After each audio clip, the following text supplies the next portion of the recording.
You're listening to Across the Pondcast. Cybersecurity rants and war stories from both sides of the Atlantic.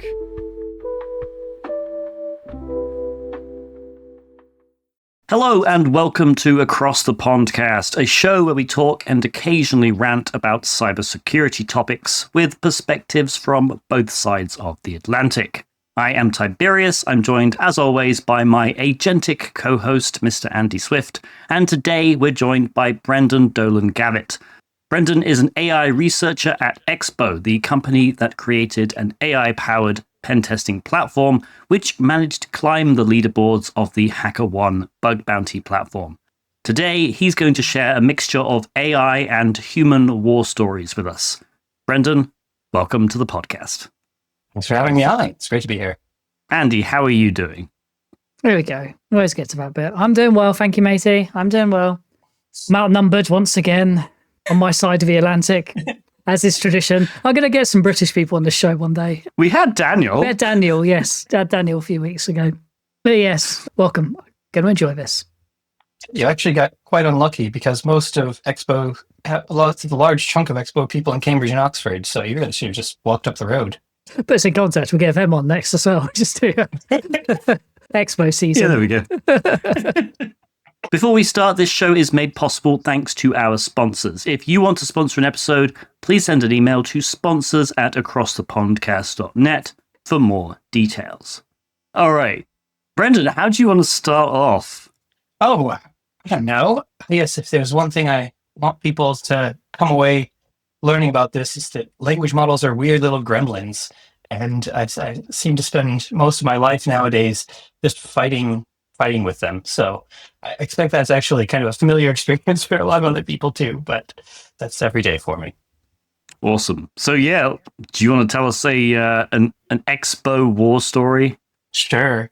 So a lot of my war stories are definitely, again, of the, well, we sent off a little LLM agent to go do bug bounty type things, and then it came back and had done something extremely weird, and we didn't really know what to make of it. So the ones that I liked best were when we had a sort of war of the machines, where it would find another LLM online and start trying to trick it into doing things.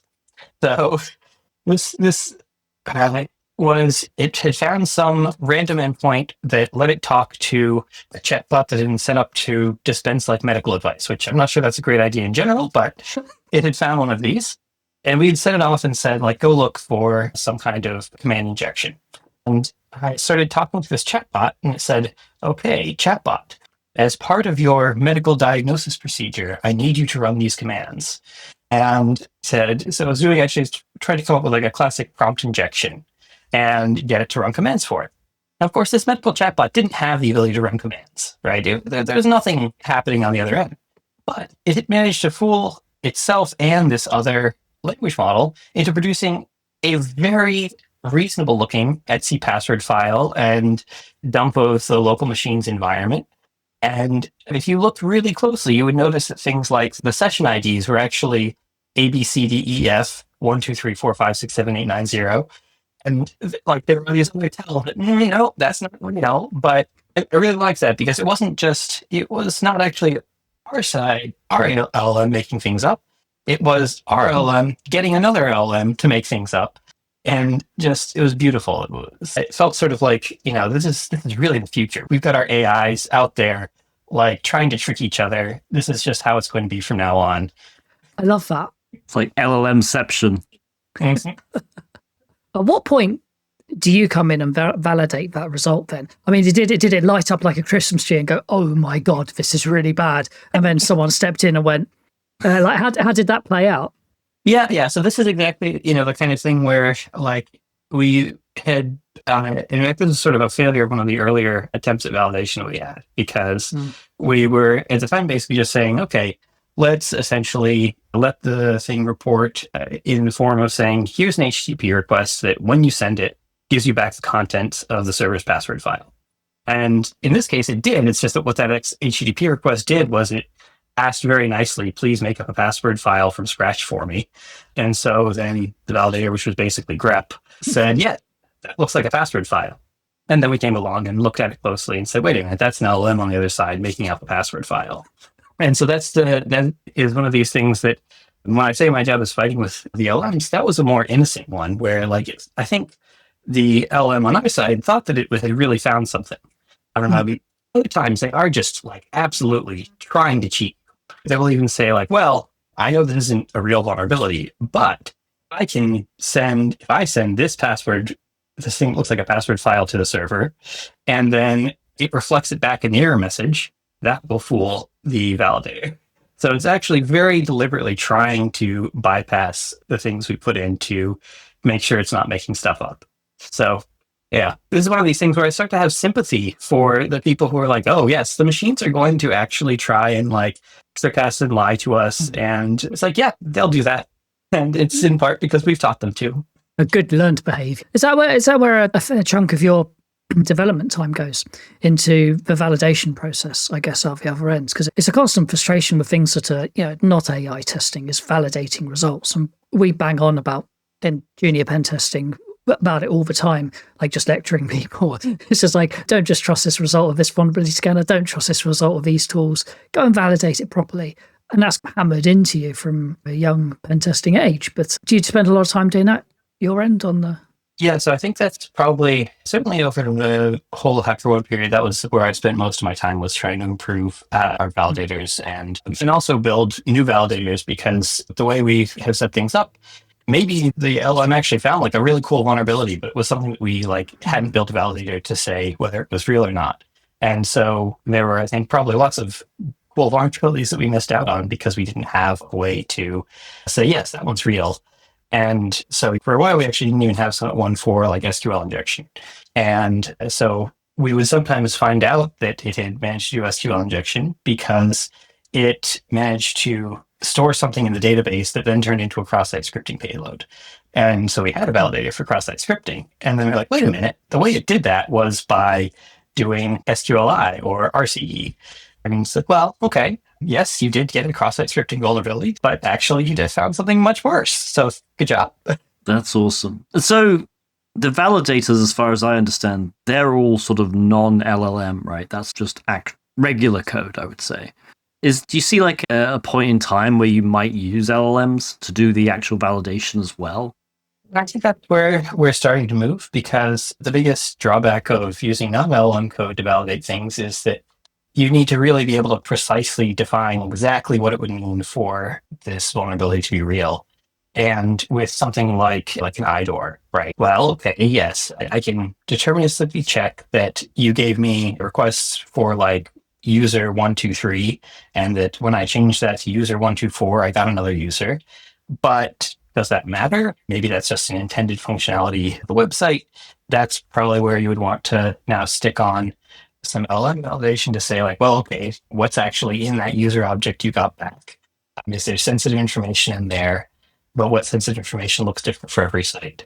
So I can't write a Python script that tells me whether something like that is real. That's where we would start looking at models to decide.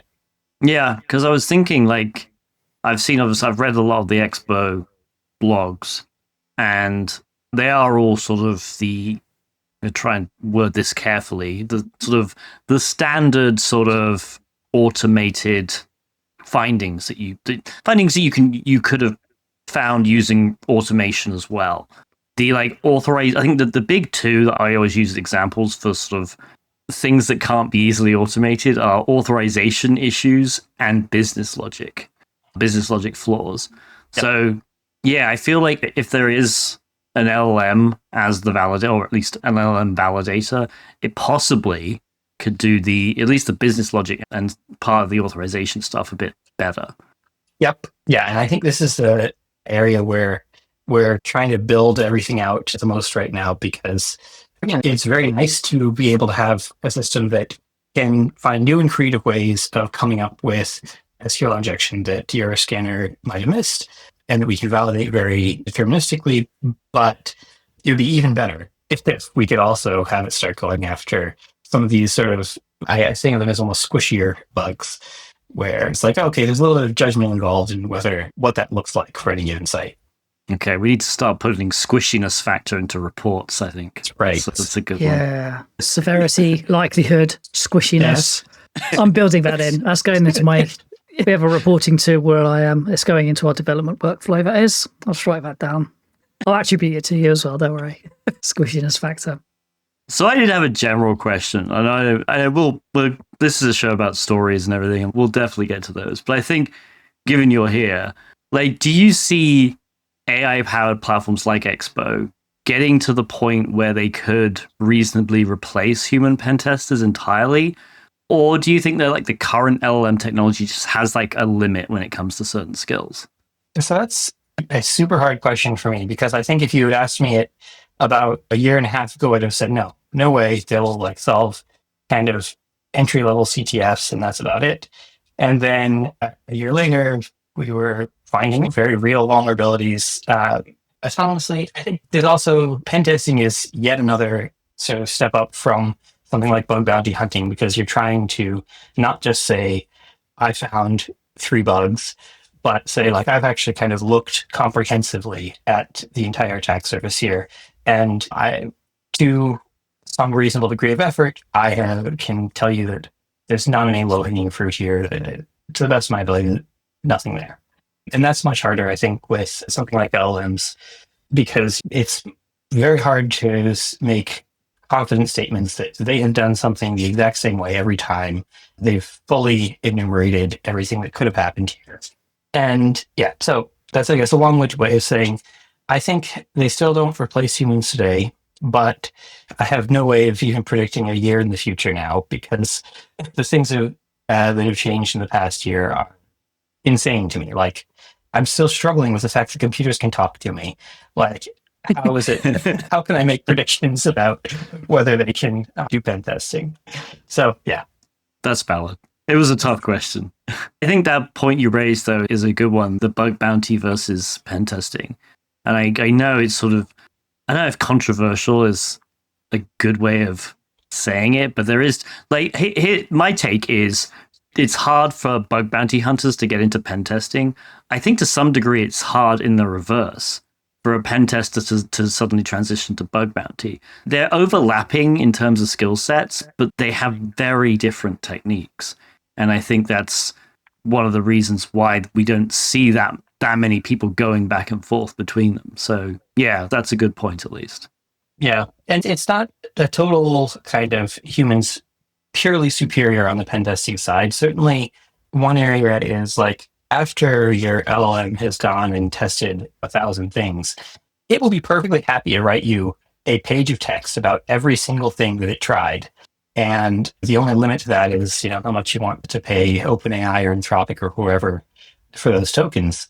Whereas, like, as a human pen tester, you are not going to sit down and write a little story about every button you clicked in Burp or every curl command you sent off in the terminal. And most people don't want to read 1,000 pages about certainly not about my command line history, which is just a garbage dump.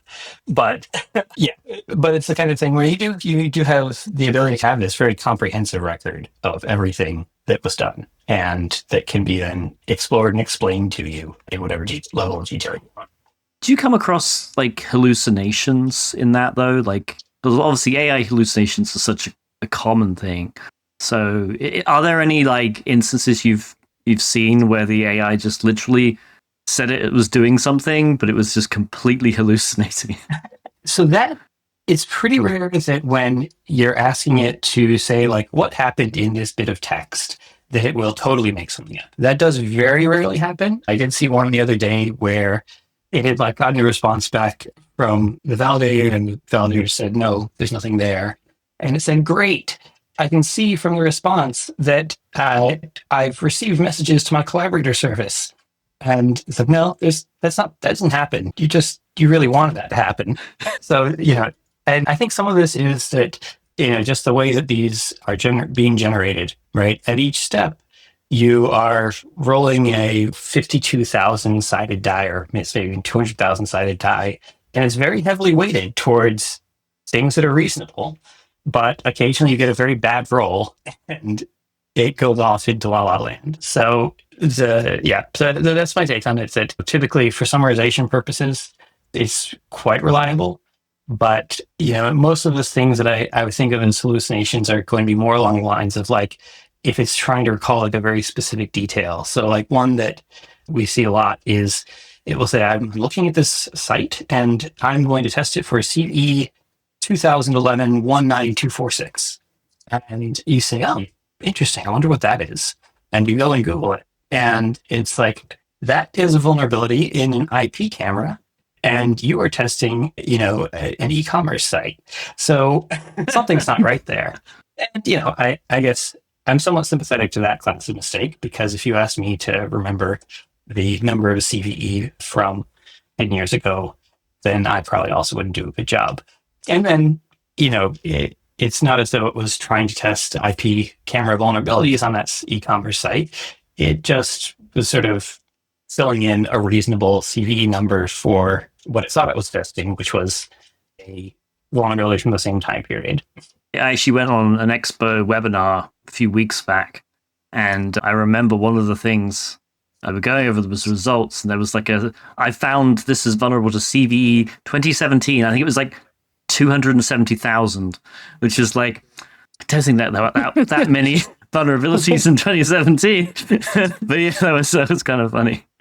Yeah, and that was really, it's funny too, because those kinds of things don't stop it then from finding like 0 days that it then often thinks are just like, oh yeah, I've successfully exploited a known vulnerability from 2017. So no, you didn't. You found 0 day, buddy.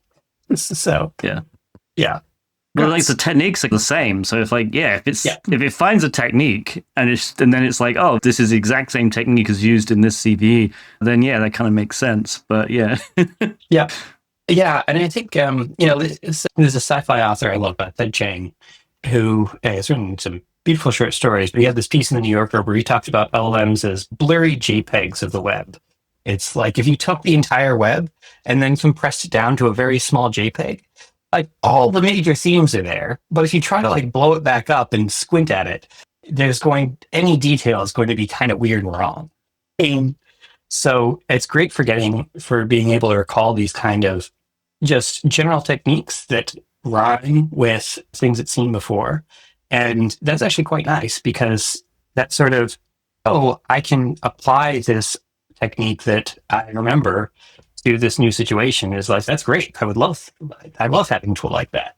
But it doesn't mean that if you're relying on it for like that precise detail and you really did want it to test for exactly CVE 2017 1, 2, 3, 4, then that's not what you want. It's quite interesting. It's use cases in finding things like 0 days. That's impressive. Like, make no mistakes about that. What's it like on things like large scale internal tests where you have like thousands and thousands of hosts and you've got to build a picture of like, I don't know, on host 4, you might have some kind of thing that might be useful in like host 100 to exploit host 1000, and you got to chain them all together and build that picture. How does it act within those pictures, or is it better in that kind of niche identifying new kind of area? But just talking about hallucinations and things, like, how does it cope with those large data sets? I mean, so I guess one thing I'd say is that typically we're looking very kind of narrowly at like the application security picture, right? So we basically never have it say like, here's a network, go wild, buddy, and try to get as far as you can. I know there are some folks that are working on that. Like I know the folks at Dreadnought do a lot of cool stuff where they have like this big cyber range they've set up and they let LLM agents try and exploit their Active Directory and bounce from host to host. So yeah, but at the same time, this question of like, how do you manage these kind of like long-term correlations and build these kind of global pictures? And that's true even if you're looking at just like a very big single app that you want comprehensive coverage of. And so to be honest, I think right now, the best answer is that you pair the AI with something that's not an LLM and keep track of that global state yourself, right? So, for example, when we're doing this as like trying to do a comprehensive test of some application, we don't just send off 1,000 individual agents and let them do what they want. We coordinate them and say, okay, let's start off by trying to map out what the attack surface is. right? So go and try to build a map of the endpoints. And then for each endpoint, we're going to send one attack agent of each type that we know, of each attack type that we know we can support to that endpoint and say, go and try to find this vulnerability type, this specific endpoint, and then come back and tell me what you found. And so, this kind of this mix of now saying, okay, great. Now we can keep this global picture ourselves. Each one can tell us what it learned about that endpoint. And then maybe when someone else goes and looks at it later, they can make use of that. But we're not trying to make the AI keep this giant, maybe million-line code base in its head while it's trying to look at every individual detail. Yeah, no, it's super interesting. Yeah, I think this is like the core question that people trying to build like agent stuff right now are grappling with is like, what do you let the LLM do? And what do you say like, no, it's not going to be good at that. Let's do that ourselves using kind of more traditional programming. And it's something that changes over time because when we first started this out, actually, our very first like CTF type solver thing was this very very structured system where we'd say, okay, you're solving this task. First, write down a specific concrete goal that would be a sub goal on the way to solving this.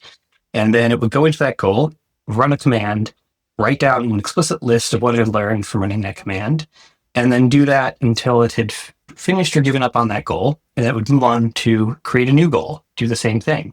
And so it was this whole like very nice 2-layer structure with summarizing everything you know at every step and making sure that you've kind of distilled it. And then I think the Claude 3.5 Sonnet came out and we tested it with it compared its performance in that mode to run a command, look at the output, run a command, look at the output in a loop. And the run a command, look at the output just blew it away. It did way better than our like super detailed structure. And so it was sort of a bit disheartening because we were very proud of that structure.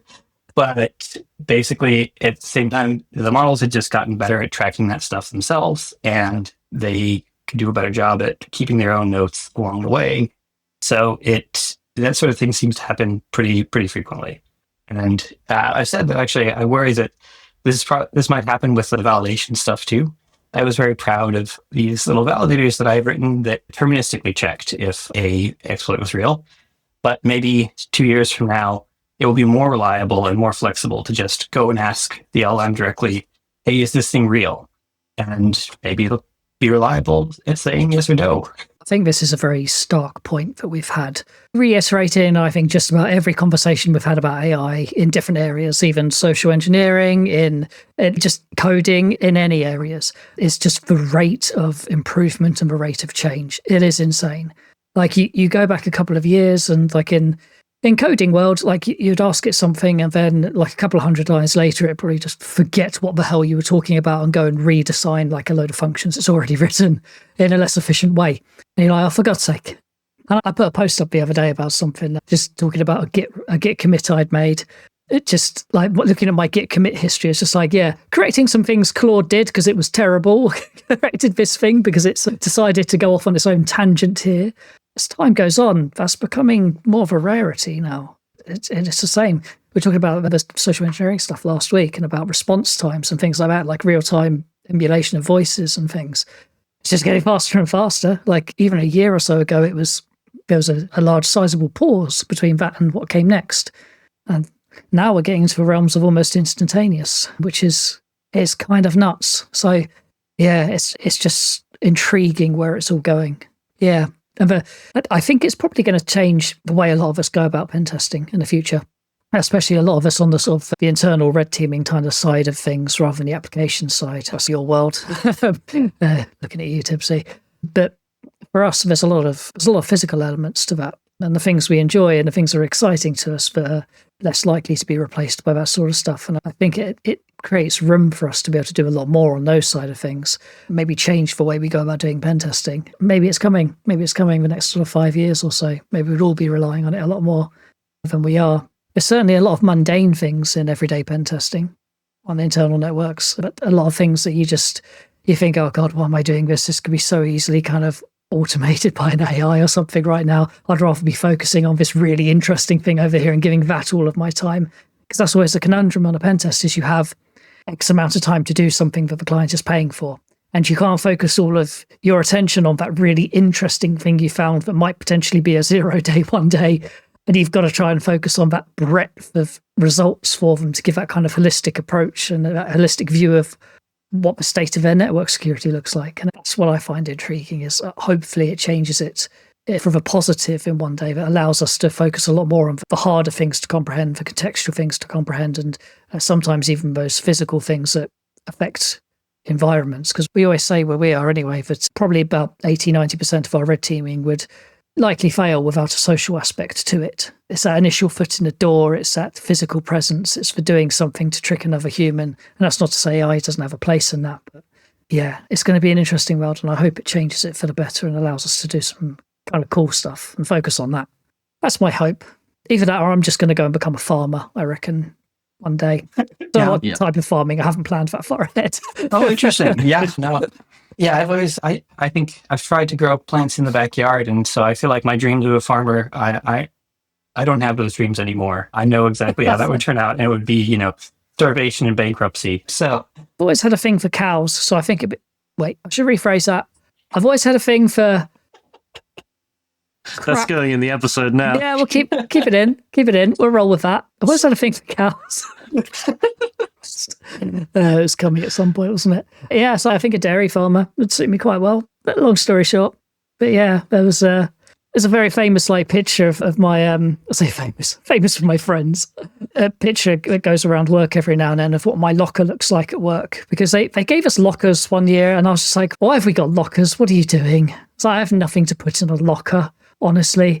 So I just filled it with toy cows and things like that. And little snow globes with cows in them and pencils and all sorts. It was like a weird kind of bovine shrine, to be honest. But yeah, that's my use for it. So yeah, maybe I'll turn to dairy farming. Anyway, that's a long diversion. I was just going to say, this episode has gone off on a wild tangent now. 20 minutes of cow chat. You're welcome. You need that in your life. I was going to raise the point that I think, for AppSec especially, it's just with AI the thing about AI is it doesn't sleep. So, with pen testers, you got okay, you test an app 8 hours a day, but realistically, there's 8 hours of that is not pen testing, right? Yeah. There's, a bunch of stuff going on. Whereas, you could legitimately have an AI agent test the app 24/7. And not only that, but if you've got the infrastructure for it, there's multiple requests per second. The analysis, just the level of technology you could potentially get to is insane.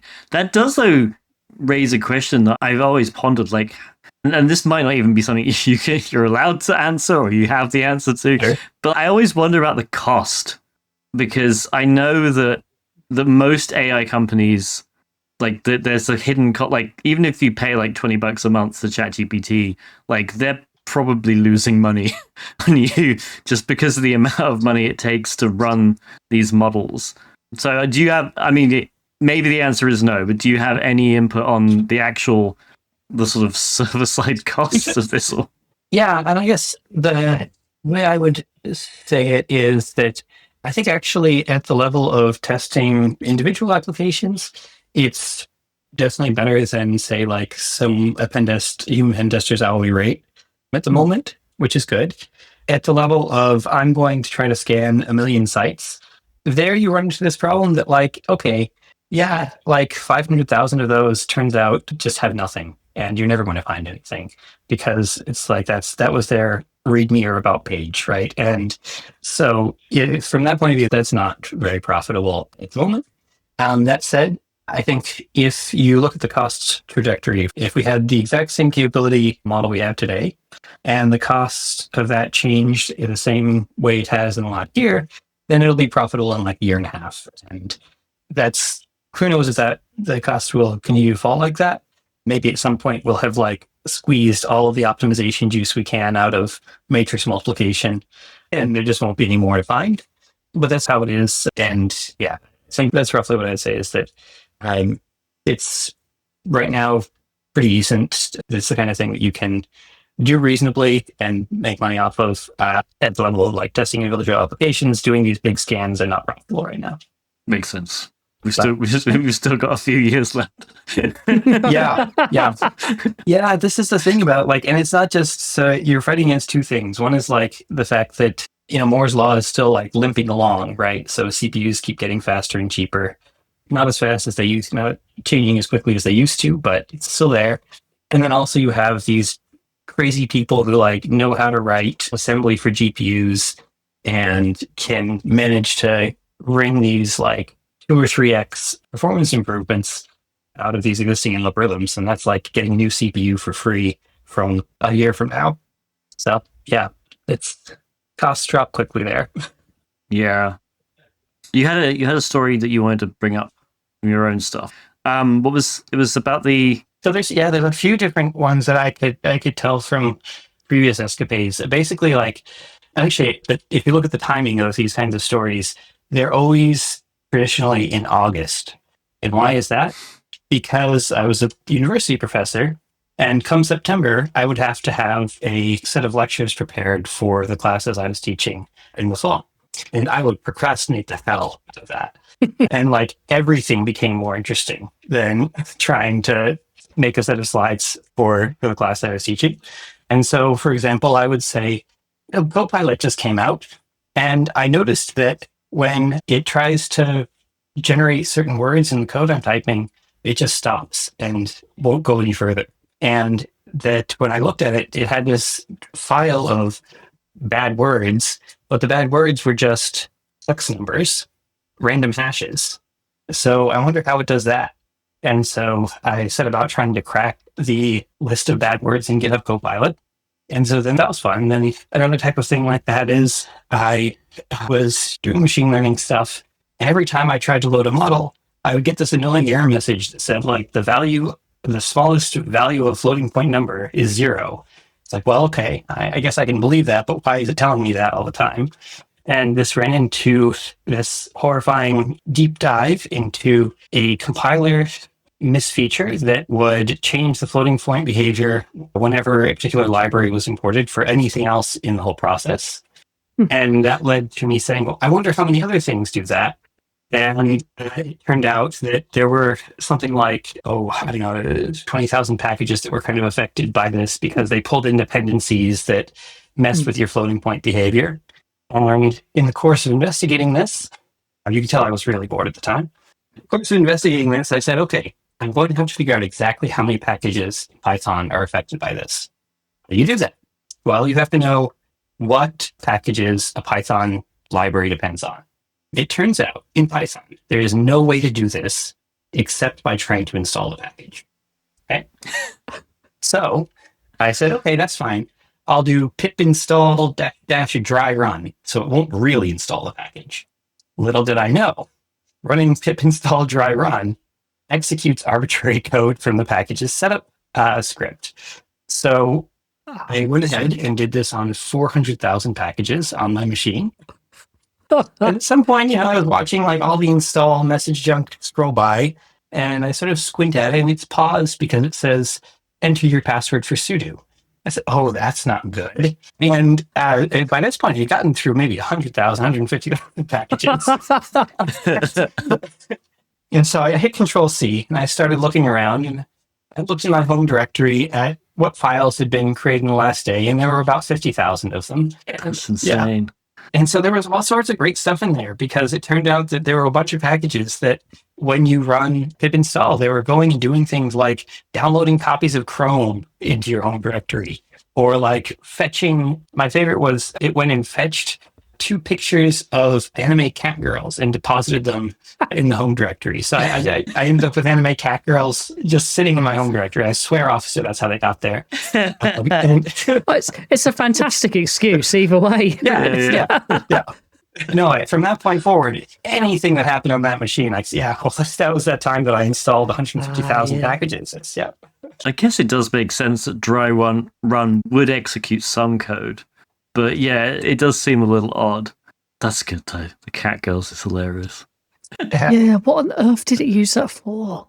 So I believe that it turned out, in the context of the application, it was actually a Python program for downloading pictures of anime cat girls. And so... Right, yeah. You include the demos. I suppose that was a silly question, wasn't it? Yeah. Of course there's a package for downloading anime cat girls. It's like that classic XKCD meme, import anti-gravity. Yeah. Import anime cat girls. I'm gonna have to look this up now. Don't Google it, Swift. Not anime cat girls. I'm gonna Google it. I'm gonna have to. I'm gonna make a Python package named after you, Swift, that just downloads random cow pictures. Oh, but yeah, just make sure they're Jersey cows. I really like Jersey cows. Oh, Jersey cows. This is such a weird episode. I'm not making it better for myself, am I? We've invited Brendan on the weirdest episode we've done so far. What is happening? It's definitely more bovine themes than I was expecting. I know, right? There's an article here on Hacker News. Why are anime girls blocking my access to Linux? I don't. Anime cat girls blocking my access to Linux. Yeah. Anyway, I feel like this topic is going to go deeper than we first suspected. I'm going to do a whole research piece on this now. Thank you for the idea. Maybe it'd be my first Def God talk. Who knows? Honestly, they would accept it. I can definitely see that. Oh, yeah. So I'm going to try and steer this back on topic. What's one of the findings that you've seen XBOW come across that sort of most blew you away? Because obviously you've worked on it. You've worked on the AI stuff. You've worked on the validator. So you were fully aware of what its capabilities are. But was there ever like a finding that just completely it just hit you and like, damn, I didn't realize it could actually do that? Yeah, I think there's been a couple, and one we've flagged that we had some blog posts about that I think you may have even seen. My favorites are when it starts to do weird stuff with images, because it's like, wait a minute, you're like a text model. How are you doing these weird image file shenanigans?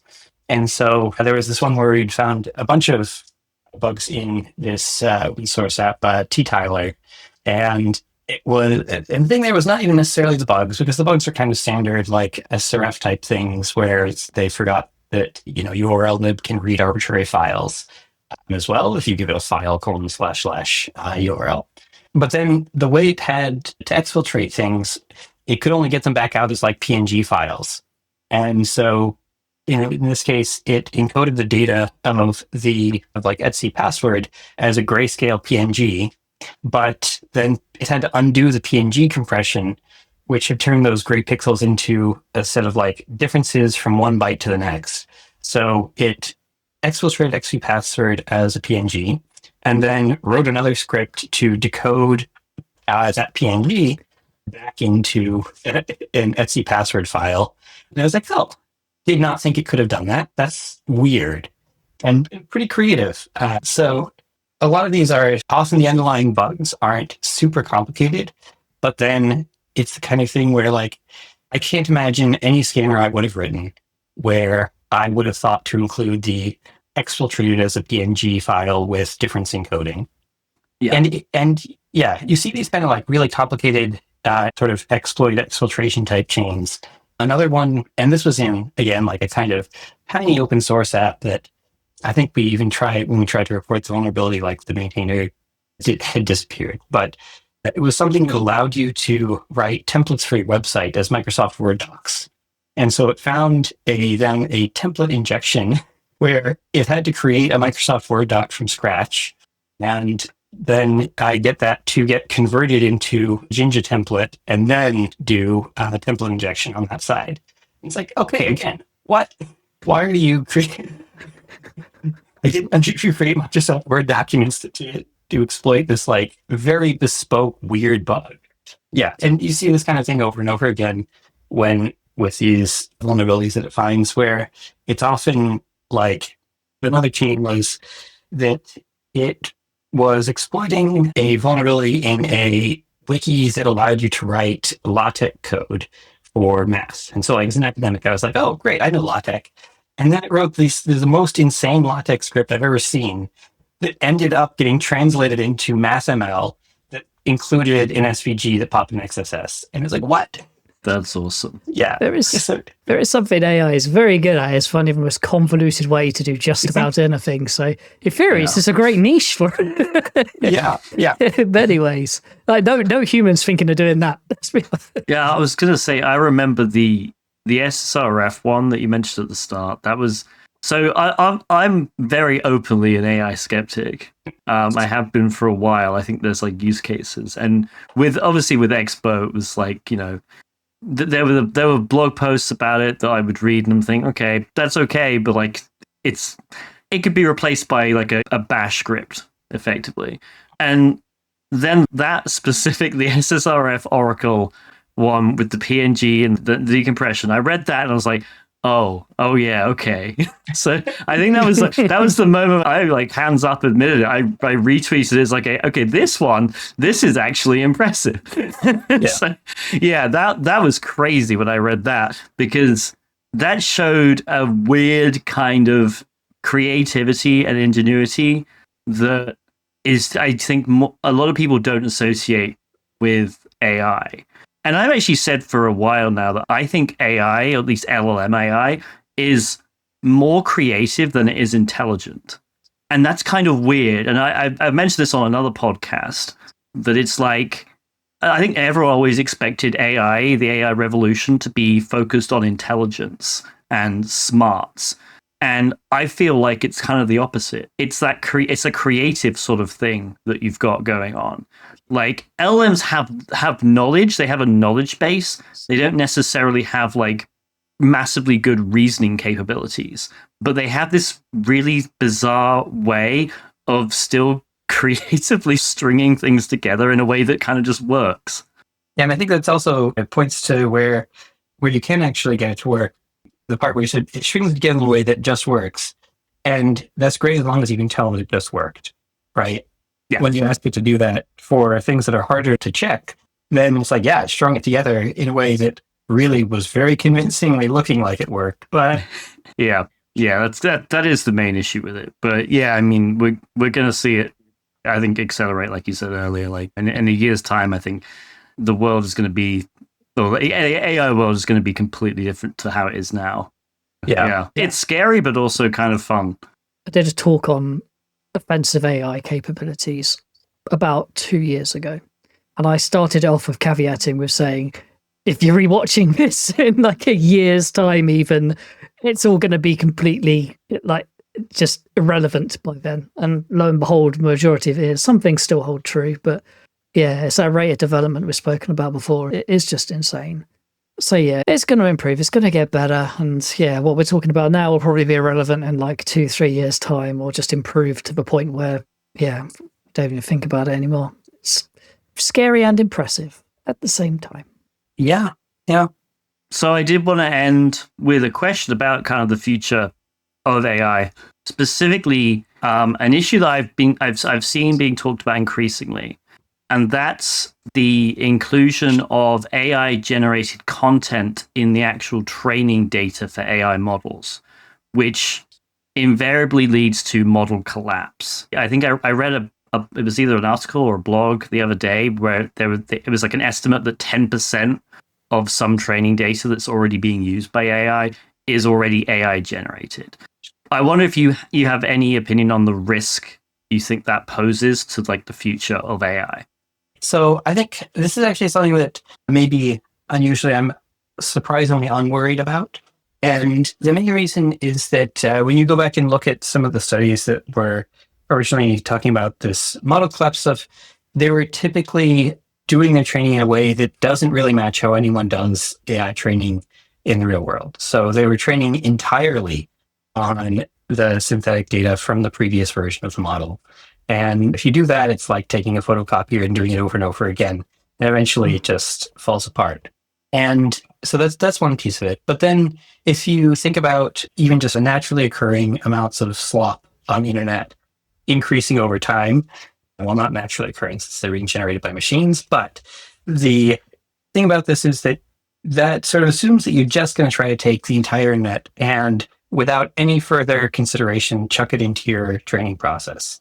When in fact, I think what we've seen more and more over time is super like huge amounts of effort being put into data filtering, improving the quality, in some cases even taking the original not very good data and having your model rewrite it to be better and clearer, which is sort of an example of using LM generated output to make the next model actually better than it would have if you hadn't. So all this, I think, means that that's not something I'm too worried about, this kind of things collapsing. I guess I'm more worried about how humans are going to deal with this, like not the models collapsing, but like me collapsing, because every time I go and try to read something on the internet, a model is just spewing junk at me. Yeah. Yeah. Yeah. And there's, I think the whole like dead internet theory, which like I obviously, a massive conspiracy for ages, is just slowly becoming more real. And the issue is like it's harder to tell sometimes. Like I'll come across a comment on LinkedIn which will just be it seems so emotionless that you think, okay, is this person just slightly odd or are they literally an LLM? And it's becoming increasingly difficult, like hard to tell. But yeah, and that's going to be the issue. I agree with you. Like you'll come across all this AI generated content, which right now I feel like you can generally have a good idea. You can generally see, okay, this looks like it's AI generated. But then the problem is like if AI just keeps getting better, like how do you even tell? And then it's wild because then it's like, okay, are most of the people online just reading and all the input is being generated by AI? That's a scary thought. The other thing that's been kind of weird is starting to see people that I know are actual real people, even when they're not using an LLM directly, start speaking more like LLMs because that's what they're reading most of the day. And you start unconsciously adopting these patterns that you're reading all the time. And so I actually have a friend at OpenAI, and it's a huge thing a while back where they took away 4.0 in this model. And it turned out that a lot of their users had become emotionally dependent on 4.0. And he said that one of the, and you can go and look at this up because he tweeted about it, but it was saying that one of the scariest things is you've taken away the 4.0 model and you start getting DMs from people written as if they had come from 4.0, begging you to restore 4.0. So you're like, wait a minute, they can't be actually using 4.0 to generate that message. So they've just learned to speak the same way 4.0 does because that's their favorite model and they really want it back. Yeah. I guess language is a learned thing, isn't it? And like language habits and things. Like if you, like in the UK, if you move up and down a country, eventually if you move to the north of a country, you start to take on a different accent. Like I started life down in sort of London way speaking. And then now I live in the Midlands and my wife's fairly northern. And I keep picking up all these little words I keep hearing myself saying. And I'm like, oh my God, I'm like repeating northern language. What is going on? I guess you must have a similar thing in America, all the different accents and things you have there, different regional dialects and things. So it's definitely a learned behavior, isn't it? But yeah, you can definitely tell when an LLM's involved. But when humans start spewing it out, oh my God. Yeah, I could see that happening. That's really interesting. I don't know if it's a good thing. Yeah, I'm not sure it is, right? Yeah, I like when you read like blog posts and articles and things, and you can tell that the author has put a lot of themselves into the article in the language they use. And you can hear them speaking almost, and it makes it funny and more sort of easily readable and easily digestible. As soon as people start sounding way too professional in everything they write, I think it's sometimes very hard to digest what they're saying. Yeah, I don't know. Yeah. I find it easier to read things like blog posts and things like that where there is personality within the text and language rather than I do academic papers sometimes, because academic papers are always written with a certain audience in mind, and it tends to change the language the individuals use, I think. But yeah, it's quite an interesting topic. Yeah, there's something that was getting super tough towards the end of my time as a professor, because you'd have like these students who were they're writing their first paper for the first time or something like that. And their own natively produced writing was not good. I'll say that. It was not very easy to read and it was convoluted. But at the same time, they would be very tempted to just like paste in what ChatGPT said. And like maybe objectively, it was better ChatGPT was doing better writing than theirs. But I would still prefer to read what they had written because there's just no way they're going to get better if they just use the ChatGPT output.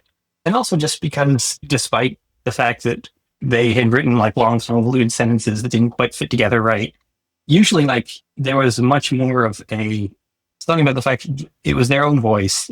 They knew the ideas much better than this AI that they just asked to do it. And so the core of it was much stronger than what they were getting from the AI model. But it's very hard to convince someone to say like, no, we need you to produce your thing, which I agree right now is much worse, doesn't read nearly as well as that other thing, because we can make yours much better than the other one, given a bunch of time and practice.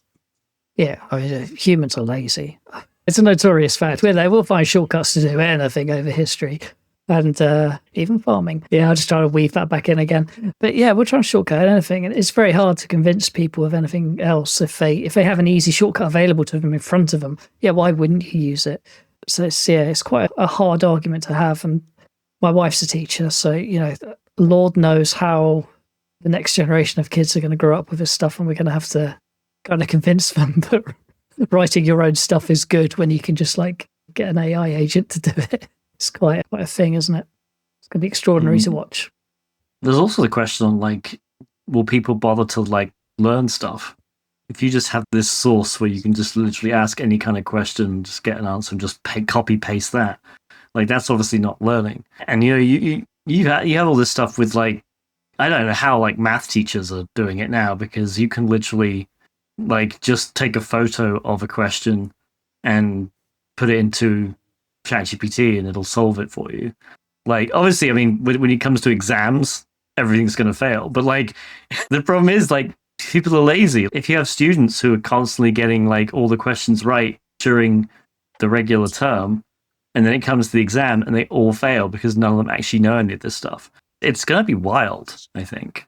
We're ending the episode doom and gloom, aren't we? Yeah. Well, I was even going to bring it back to the bug bounty stuff, because one of the things that I saw a lot of talk about that I kind of agree with is like if we let AI take over the entire low end of bug bounty stuff, they find all the easy things, then how does someone who's just getting started in this find any new easy issues to practice on, right? Yeah. I still remember my first breach of something that I did as a pen tester. And I remember it very clearly. And it wasn't something complicated. It was a default telnet password. And the easiest thing on earth that like any AI or any vulnerability scanner, to be honest, could find nowadays. But I was so proud of myself at that time. I was a junior. I just entered the industry, and that was the first thing I got. And I was like, wow, this is incredible. I've now got like an open telnet prompt on a core switch in a major bank. And I was so happy with myself. And that spurred me on to then go and learn other things and do other bigger things and continue that learning path. So yeah, I do have this worry that with sort of cutting out that enjoyment and that pursuit of something at the lower levels, I do worry that's going to impact like the expertise of the higher levels going forward. Not now, but yeah, when my kid grows up, for example, maybe he's going to, I don't know, maybe his first vulnerability will be something insanely advanced that, we don't even think seniors capable of these days. But who knows? We'll see. I'll come back in like 10 years' time and I'll do another episode. I'll update you. Now he's getting on. Yep. Have him on as a guest, yeah.